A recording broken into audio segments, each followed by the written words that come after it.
Let's take a look at how African country GDPs, the size of the economies, stack up compared to some of the multinational companies.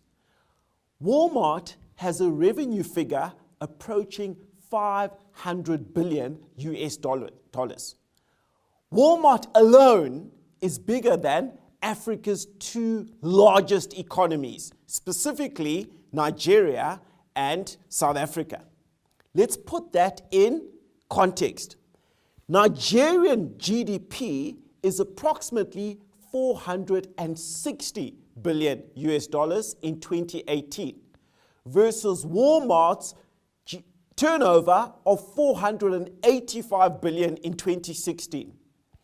If you had to take a look at South Africa, South Africa's GDP is approximately 360 billion in 2018, far exceeded by Walmart's revenue of 485 billion in 2016.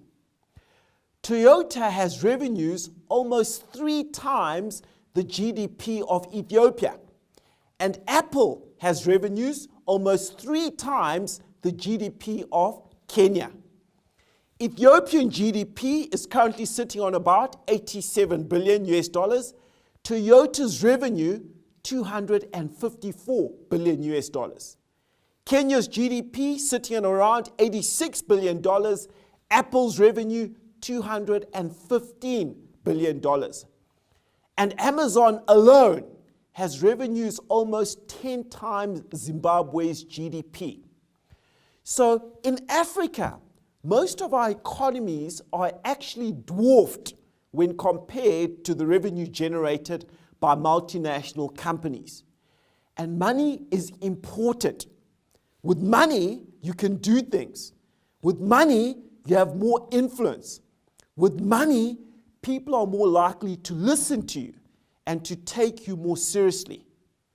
Now, herein lies the difficulty.